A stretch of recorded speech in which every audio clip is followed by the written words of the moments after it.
აზიის განვითარების ბანკი წელს საქართველოში 4%-იან ინფლაციას ელის, ეს 1%-ული პუნქტით აღემატება ეროვნული ბანკის სამიზნე მაჩვენებელს.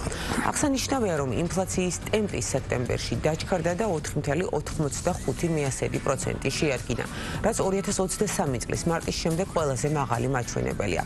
საქსტატის მონაცემებით ყველაზე მეტად 12%-ით ფასები მომატებულია სურსათსა და უალკოჰოლო სასმელებზე, 9%-ით არის გაძვირებული ჯანდაცვის სექტორში მომსახურება, ხორეკა სექტორში კი ფასები 7%-ით არის გაზრდილი. რაც შეეხება კავშირგაბმულობის სექტორს, მომსახურება 4%-ით არის გაიაფებული, 3,7%-ით კი ავეჯი და სახლის მოვლის საშუალებების ფასი შემცირდა. იანვარ-სექტემბერში კონკურენციისა და მომხმარებლის დაცვის სააგენტოში მომხმარებელთა 1000-მდე განაცხადი შევიდა, რაც გასული წლის ანალოგიურ პერიოდთან შედარებით 55%-ით გაზრდილი მაჩვენებელია. სააგენტოს გადაწყვეტილებით 198 საქმეზე მომხმარებელთა ჯგუფის უფლების 128 დარღვევის ფაქტი დადასტურდა, დაკისრებული ვალდებულების შეუსრულებლობის გამო კი 63 მოვაჭრეს 106 საქმეზე 115,000 ლარამდე ჯარიმა დაეკისრა. ამასთან მომხმარებლის სასარგებლოდ პირობითი ვალდებულების აღების შესახებ 135 საქმეზე 122 შეთანხმება გააფორმდა. მომხმარებელთა განაცხადების 65% ონლაინ ვაჭრობის სფეროშია, 35% კი ნივთის ადგილზე შეძენის შემთხვევას ეხებოდა. მომართვენობის 80%-მდე თბილისზე მოდის, სექტორის მიმართულებით კი საბიტუმო და საცალო ვაჭრობის სექტორი ლიდერობს. ლენტეხის მუნიციპალიტეტში ცანა 3-ის ტერიტორიაზე დარიშხანის შემცველი ნარჩენების სარკოფაგის მშენებლობის მეორე ეტაპი დასრულდა. კონსერვაციის სამუშაოები მოიცავს 50,500 კუბური მეტრი მოცულობის სარკოფაგში დარიშხანის შემცველი ნარჩენების განთავსებას. როგორც გარემოს დაცვისა და სოფლის მეურნეობის სამინისტროში ამბობენ, 2026 წელს ლენტეხის მუნიციპალიტეტის სრულად გათავისუფლდება ცანა 1 და ცანა 2-ის ტერიტორიაზე არსებული დარიშხანის შემცველი ნარჩენებისგან.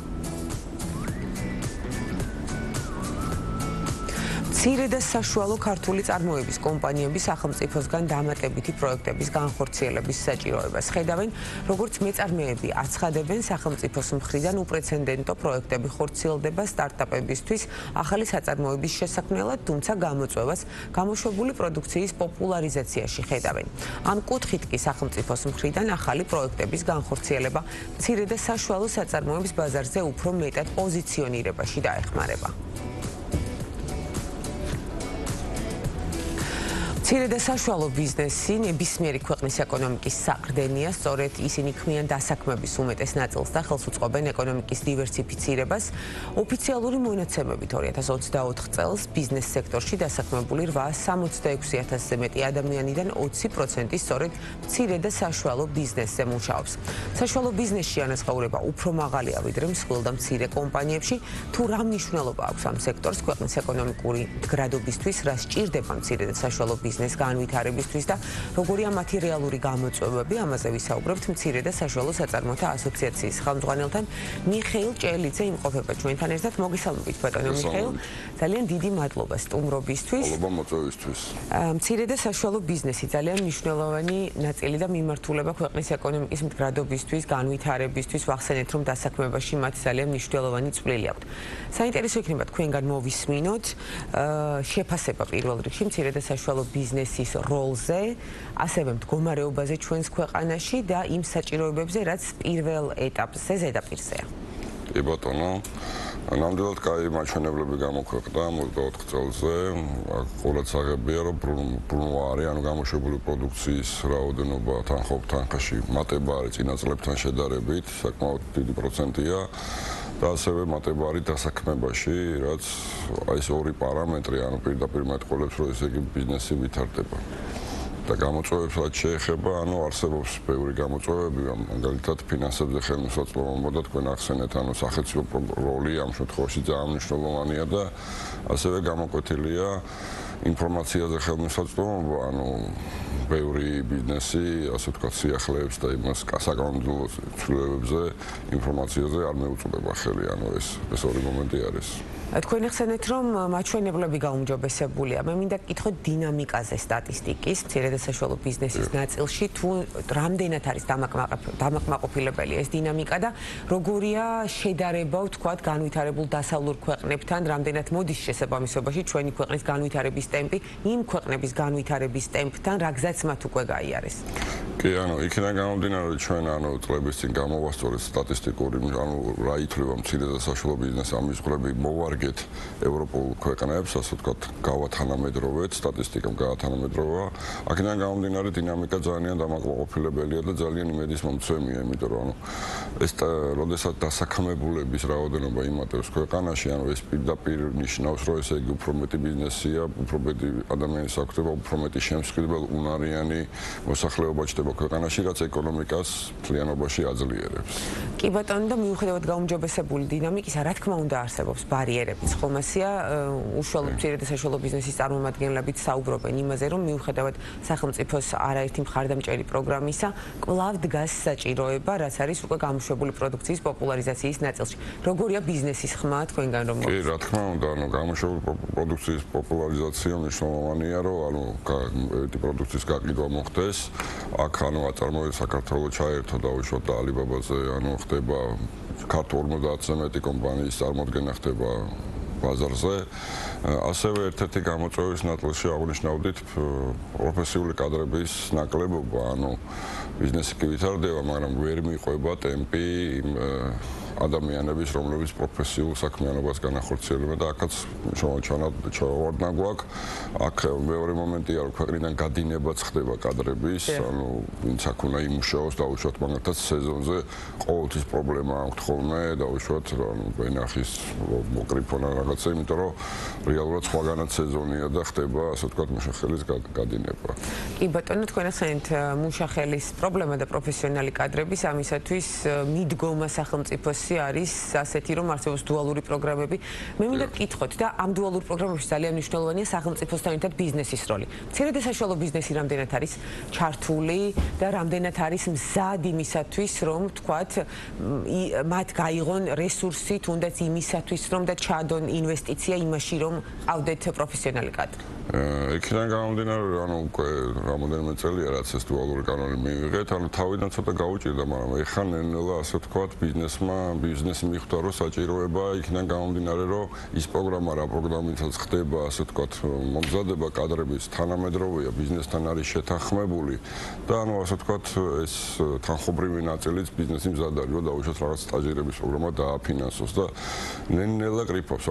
მოლოდინი იყო, რომ უფრო სწრაფად წავიდოდა ეს თემა, მაგრამ თავარია რომ მატება არის და წინასწარმეტყველამდე გაუმჯობესი მდგომარეობა გვაქვს. კი ბატონო, და ბიზნესის კეთებისთვის უმნიშვნელოვანესია ფინანსები და ფინანსებზე ხელმისაწვდომობა. ხომასია ისეც არის ერთ-ერთი ბარიერი და გამოწვევა.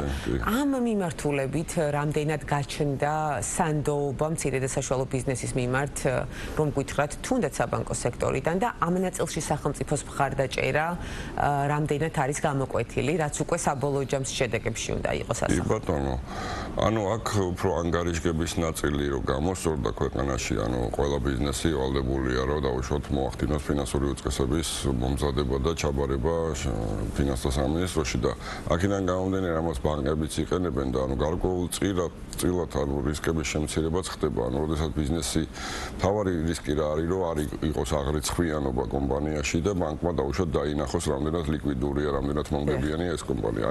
ამ ინფორმაციის დახვეწა როცა ხდება, პირდაპირ პროპორციულად იზრდება ბანკების ნდობა ბიზნესის მიმართ.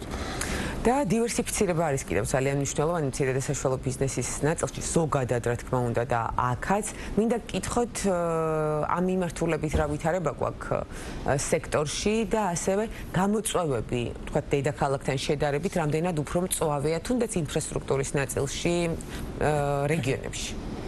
აქ პრობლემას პრინციპში ვერ ხედავთ, იმიტომ რომ ცოტა გრადი განვითარების დაუშვათ რეგიონი და თბილისი რო შევადაროთ, უფრო ბათუმი და თბილისია განვითარებული და რეგიონების განვითარება, საქართველოს იმდენად პატარა ქვეყანა არის, ჩვენ ესე რეგიონის განვითარება მაინც დიდ ქალაქებზე უნდა იყვნენ მომბულები და პრინციპში სწორად ვითარდებით ამ ნაწილში. შეიძლება ჩავერთვებით უბრალოდ. აი თქვენ ახსენეთ რომ არ ყოფნის ხო პროფესიონალები, ასე ვთქვათ. აი რომელ სექტორში არის უფრო მეტად მაინც პრობლემა, აი რა მიმართულებაში დაუშვათ? უფრო წინა ხაზზე წარმოდგენილი კომპანიები დაუშვათ, ჰორეკა ბიზნეს ვინც ემსახურება, ანუ აქ განსაკუთრებით სეზონური პრობლემები არის ხოლმე. და ასე ვთქვათ, აი უშუალოდ აი სამშენებლო სექტორშიც გამოიკვეთება, რომ იქ უფრო ტექნიკური სამუშაო მეტ ცოდნას მოითხოვს და აქაც გარკვეულწილად ეს არის იგივე ნაწილი, რაზეც ასე ვთქვათ, ქვეყნიდან გაედინებიან, იქაც თხოვეში წარმოიდგინეთ, ამაზე არის მოთხოვნა, ანუ სოფლის მეურნეობაზე, მშენებლობაზე და ხორეკა ბიზნესზე და აქაც ანუ ამ ნაწილში გვაქვს ხოლმე დეფიციტი.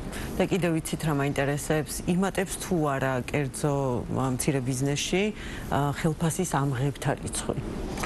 კი, აი სწორედ ეგ არის დასაქმებულთა მატება, რომ ხდება და სტატისტიკაც ამას გვეუბნება, რომ მატებაა წლამდე. ეს პირდაპირ ნიშნავს იმას, რომ უფრო მეტი ხელფასი გაიცემა, უფრო მეტი შემსყიდველობა არიანი ჩდება. მესმის რომ შესაძლოა იყოს ბევრი ადამიანი დასაქმებული, მაგრამ ხელფასის ამღებთა რიცხვი არ შეესაბამებოდეს იმ რაოდენობას, რომელიც არის დასაქმებული. ანუ საშუალო ხელფასიც მატებაა და რაოდენობაც მატება არის. ანუ კარგი პოზიცია. იმედის მომცემია ნამდვილად, კი. ბიუროკრატიაზე მინდა გკითხოთ, აქვე თქვენ ახსენეთ, რომ ამ მიმართულებითაც არის მნიშვნელოვანი ძვრები, რადგან ჩვენ დასავლურ სტანდარტებს უახლოვდებით საკანონმდებლო დონეზე. ამ ნაწილში რა მიმართულებით რჩება ჯერ კიდევ გამოწვევები მცირე და საშუალო მეწარმეების წარმომადგენლების? ანუ ბიუროკრატიის ნაწილში და ბიზნეს რეგისტრაცია და გადასახადების ნაწილში ბევრი რაღაცა გამარტივებულია, მაგრამ ანუ ეს მოთხოვნები, რომ ჩვენ დაუკავშირდეთ ჰარმონიზებულად დაუკავშირდეთ ევროკავშირის სივრცეს, ანუ ბევრი საკანონმდებლო ინიციატივები შემოდის, რა მაგალითად შრომის უსაფრთხოების შრომა უნდა იყოს დაცული, ხო, როგორც უფლებების ნაწილი, ისე უსაფრთხოების ნაწილი, ხო.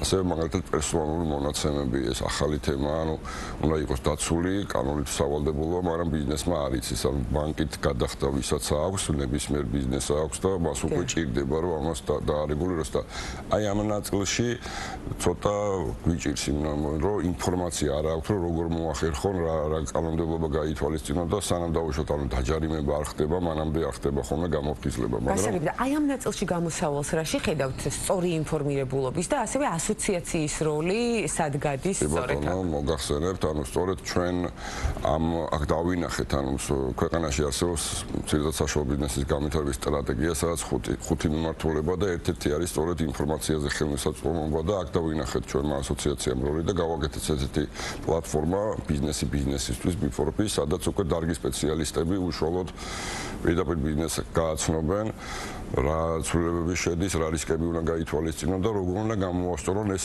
ყველაფერი მათ, ანუ სწორად მიმართულებების მიხედვით, აი როგორც ვახსენე დავუშვათ შრომის უსაფრთხოება, სახანძრო უსაფრთხოება, პერსონალური მონაცემების დაცვა, ფინანსური ანგარიშგება და ასე შემდეგ. კი ბატონო, და აი ასოციაციის პოზიციიდან მინდა გკითხოთ, როგორც ხელმძღვანელის და უშუალოდ მცირე და საშუალო ბიზნესის წარმომადგენლებთან უშუალო კავშირის შედეგად, როგორია თქვენი მოსაზრება, რა არის ის მთავარი, რაც უნდა გაკეთდეს მცირე და საშუალო ბიზნესისთვის ორმხრივად, როგორც სახელმწიფო, ასევე თვითონ მცირე და საშუალო ბიზნესის წარმომადგენლები იმისათვის, რომ ეკონომიკისთვის აი ძრავის ფუნქცია უფრო მეტად შეითავსოს ამ მიმართულებამ. კი, ანუ ბიზნესი უფრო მობილიზებული უნდა იყოს, რომ ანგარიშგების ნაწილი გამოასწოროს, ასე ვთქვათ, და იცოდეს, რომ ანუ ეს მოგებაზარდეს და უწყისები უნდა კონდეს მას, რომ სწორად განსაზღვროს ბიზნესი. აქ ამას ემევა უკვე გადასახადების ნაწილი, დაქირავებულების ნაწილი და სახელმწიფომ უნდა შექმნას უბრალოდ თანაბარი პირობები და ეს საკანონმდებლო ჩარჩო მაქსიმალურად უნდა იყოს დახვეწილი და გამჭვირვალე. და ასევე ფინანსების ხელმისაწვდომის ნაწილიდან კარგია, რომ ძალიან ბევრი სახელმწიფო პროგრამა არის, როგორც სოფლის მეურნეობის კუთხით და სხვა მიმართულებითაც. ანუ პრაქტიკულად დიდი ინვესტორი სახელმწიფო გვევლინება, რაც განვითარებად ქვეყანაში ესეც უნდა იყოს და ძალიან კარგია, რომ არის რა. საინტერესოა სექტორალურად ყველაზე კაპიტალტევადი მიმართულება ჯერ კიდევ აუთვისებელი მცირე და საშუალო ბიზნესის ნაწილში, სადაც შეიძლება რომ თქვა წარმატება ნახოს ბიზნესმა, რა შეიძლება დაასახელოს? ალბათ უფრო წარმოების ნაწილი, იმიტომ რომ ყველაზე ნაკლებად განვითარება, ყველაზე მეტად არის მომსახურება განვითარებული, შემდეგ ვაჭრობა და წარმოება. აი, უბრალოდ აი საოჯახო საწარმოების დონეზე და პატარა მცირე საწარმოების დონეზე რომ მოხდეს, ასე ვთქვათ, განვითარება. ალბათ აქ. და მოლოდინებზე უნდა ვისაუბროთ აუცილებლად, იმიტომ რომ ეს ბიზნესის წარმოების აუცილებელი შემადგენელი ნაწილია და განსაკუთრებით, როდესაც სულ 2 დღის წინ იყო არჩევნები, საარჩევნო წელი გამოირჩევა ხოლმე გამოწვევებით ამ ნაწილში, საინვესტიციო გადაწყვეტილების მიღების გადავადებით და ასე შემდეგ. ამ მიმართულებით როგორი წელი იყო და როგორი გაქვთ მოლოდინი უკვე სულ რამდენიმე თვერჩება წლის ბოლომდე? სტანდარტული ის იყო პერიოდი, ასე ვთქვათ, ყოველი არჩევნების წინ ახლა ჩვენ რო სტატისტიკას გადავაკვირდებით ხოლმე ჩვენ ყოველთვის მცირდება ბიზნესის რეგისტრაცია, ასე ვთქვათ, რაღაც მოლოდინები, რომ ანუ გადაწყობოდი აი გადაიაროს არჩევნებმა და მე რაღაც შევხედოთ როგორი იქნება სიტუაცია რა. ანუ ჩვენთანაც მუშაობდა, შეიმჩნევოდა ნამდვილად, მაგრამ ისე აგრესიულად არა რა, ყოველ შემთხვევაში ანუ სხვა არჩევნები უფრო ასე ვთქვათ, მაღალი მოლოდინი იყო და ჩვენ შემთხვევაშიც ანუ ნორმალურად გადაიარა მე ვთვლი რომ თავარია რომ იყოს სტაბილური გარემო, იმიტომ რომ ბიზნესს სჭირდება სტაბილურობა, ისე ეკონომიკა ვერ ვითარდება. პოლიტიკა, ბიზნესი, ანუ ეს უნდა იყოს გამიჯნული. და მოლოდინების შემდეგ მნიშვნელოვანი პროგნოზებიც და ორი სიტყვით ესეც გითხარით. პროგნოზი დამაიმედებელია, იმიტომ რომ თავარია ეხა როგორ შვიდად მივიღებთ ამ არჩევნების მონაცემებს, რაც მოსახლეობამ რაც დადო შედეგი, ეს შედეგი უნდა მიიღოს ქვეყანამაც, ბიზნესმაც და გავაგრძელოთ წინსვლა და სტაბილურობა. აი ეს უფრო თამამად გადაწყვეტილებებში. უფრო თამამად გადაწყვეტილებებში, რა თქმა უნდა. ძალიან დიდი მადლობა სტუმრობისთვის, საინტერესო საუბრისთვის. მცირე და საშუალო საწარმოთა ასოციაციის ხელმძღვანელი მიხეილ ჭელიძე იყო ჩვენი სტუმარი და საუბრობდით ქვეყნის ეკონომიკაში ერთ-ერთ უმნიშვნელოვანეს მიმართულებაზე, ძრავიც კი ვახსენეთ ჩვენ.